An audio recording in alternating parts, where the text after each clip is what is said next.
পেশায় একজন গণমাধ্যম কর্মী। আমি আমার জায়গা থেকে কিছু গঠনমূলক কিছু উপদেশ ডিসি এবং এসপি হয়ে আসে বা ঊর্ধ্বতন কর্মকর্তা, সেই প্রেস পোস্টিং এ যারা আসেন আমরা দেখছি বিগত 15 বছরে তারা এসছেন। নারায়ণগঞ্জবাসী কিন্তু তাদেরকে আতিথ্য দিতে কোনো কার্পণ্য করেননি। তো তারা আমাদেরকে কি প্রাইজ দিয়ে গেছেন আমরা সবাই জানি। আমি যদি সংক্ষিপ্তভাবে বলি, 5ই আগস্টের পর আমরা যাকে পেলাম নতুন ডিসি হিসাবে মোহাম্মদ জাহিদুল ইসলাম মিয়া, তিনি চেষ্টা করছেন, আমি বিশ্বাস করি তিনি আন্তরিক।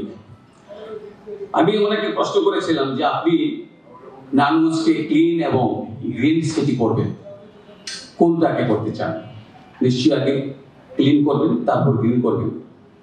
তিনি বলেছেন হ্যাঁ। আমি প্রশ্ন করেছিলাম সিটি কর্পোরেশনের প্রশাসককে যে আপনি নারায়ণগঞ্জে এসছেন, জয়েন করার পরে একটা শহরটা ঘুরেছেন কিনা, কোথায় কি আছে? উনি উত্তরটা যা দিলেন তাতে মনে হলো নারায়ণগঞ্জটা সেইভাবে তিনি দেখেননি। যিনি দেখেননি তিনি আমাদের কি সমাধান দেবেন? এই যানজট সমস্যা নিয়ে আমরা অনেক কথা বলি, সিদ্ধান্ত হয় প্রতি বছর প্রতি মাসে একটি করে যদি সভা হয় বা 2 মাসে যদি একটি হয়, প্রত্যেক সভায় কিন্তু অনেককে প্রস্তাব দেন, অনেক ধরনের প্রস্তাব দেন, আকাশচুম্বী প্রস্তাব। সে প্রস্তাব লিখিত আকারে থাকে, কিন্তু সেই প্রস্তাব দিন শেষে এটার কোনো আমরা প্রতিফলন দেখতে পাই না।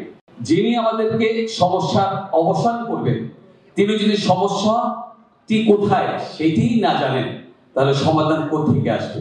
আমি অনুরোধ করব আজকে এই প্ল্যাটফর্মে আমরা নারায়ণগঞ্জবাসী যেহেতু অনেকদিন যাবত আমাদের প্রত্যাশা আমাদের চেষ্টা অনেক অনেক বেশি, দেখি কত কষ্ট আপনারা করেন।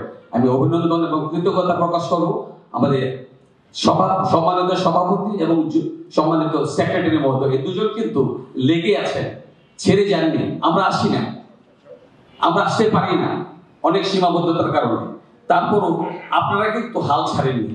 আমি অনুরোধ করব আপনারা নিজস্ব প্রচেষ্টায় একটা কমিটি করে কোথায় অবৈধ বৈধ স্থাপনা আছে স্বজনপ্রীতির ঊর্ধ্বে উঠে আপনারা যদি শনাক্ত করে যদি পোস্ট করতে থাকেন, একটা একটা করে করি আমরা যদি সবগুলো প্রস্তাব নিয়ে একসাথে আমরা শুধু স্লোগানে থাকি কোনো লাভ হবে না।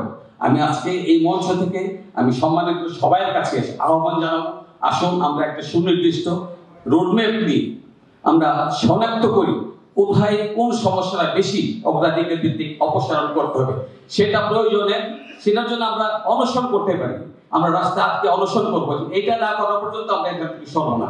একটা করে যদি আমরা কাজগুলি করতে পারি আমার বিশ্বাস নিশ্চয়ই আমাদের এই প্রত্যাশা আংশিক হলেও পূরণ হবে।